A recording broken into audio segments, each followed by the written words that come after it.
Listen to me. You are watching Billy D. Hey everybody, welcome to the channel. I am Billy D, and today we are ranking one of the best franchises, if you ask me, of all time. All of these movies have 4 stars or up. I can't tell you many franchises that I would do that for. But before we get started, just know that this is my opinion. You guys will have your own. And yes, I'll be talking about the TV show too. Coming in at number 6 is The Evil Dead 1981, the original, directed by Sam Raimi, starring Bruce Campbell. And this is a movie that I appreciate more than I actually enjoy watching. The main reason why I say that is because this is a classroom 101 of how to make a movie on minimal budget. And the commentary, they talked about maxing out credit cards, asking friends to produce. And they also got a good start by putting their movies out in drive-ins. Shout out Tibbs. And to put it in perspective, in Hollywood, you have a lot of fake props on there. The shotguns that they used in this movie, they were real and shot mere inches away from the actors' heads. The effects, the makeup, the cabin, the everything, what started the cabin in the woods genre felt like it came from this. The noises Sam Raimi did, the way he uses the camera in the most creative ways, this movie was superb. And they did all that with a really low budget. If you're an Evil Dead fan, please let me know in the comments what is the best Evil Dead movie. And also don't be afraid to like, comment, share. And it'd be great if we become friends. So subscribe, stick around. I have a lot of great things coming up in the future. Coming in at number 5 is the opposite. It's Fede Alvarez's 2013 Evil Dead. I know a lot of people will probably think that I have this kind of low, but I really didn't care for the story. You got druggy Mia, played by Jane Levy. You know, the girl from Monster Truck and Toxic Avenger. You got Brother David, played by, crap, I'm gonna butcher this, Shaliho Fernandez. Fernandez. You know, if you have an Andez in your name, that name's kind of like tainted for me. I used to be a huge Patriots fan. Well, Brother David and his friends are trying to help Mia get off drugs, and they believe that she's trying to shoo away the drugs by pretending to be possessed.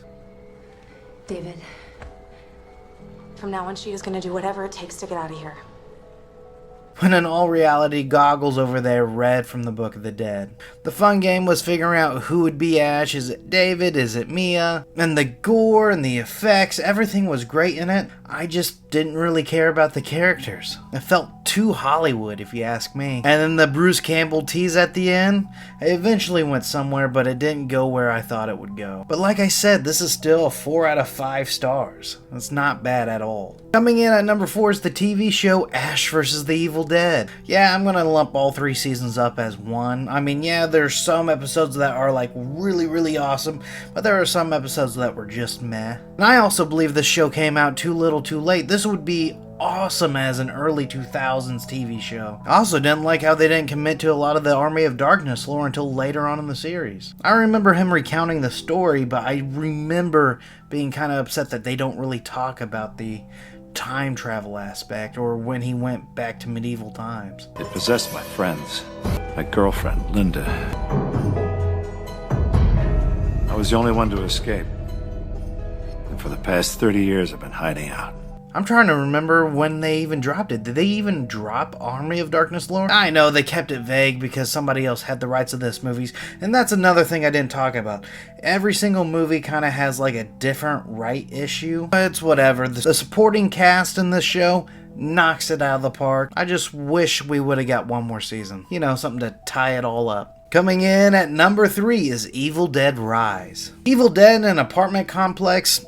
Count me in. Beth is a sister that has to go and live with Ellie for a while. But Ellie has these 3 goobers that get into trouble. And one of them, I'm not going to name names, Danny, goes and curses the family by playing an ancient recording that basically reads from the Book of the Dead. I'm going to give any praise to this movie to anybody in the cast. It would be Elisa Sutherland. The main reason why is without her acting the way she is as a Deadite, I don't feel like anybody else could do it. There would be nobody else that would be as entertaining to do it. And without that, the movie would really take a backseat. I care enough for the family woes, I care enough for the kids. I really like the distance they go, especially with how they handle certain aspects throughout the story. This is the first time you don't really see it just affect the core group. It's affecting everybody in the apartments, which is pretty awesome to see. So coming in at number 2, a lot of people could switch, but for me, number 2 is Evil Dead 2. Stephen King made a huge push for this movie. Now all he does is push out tweets. Is he still on Twitter?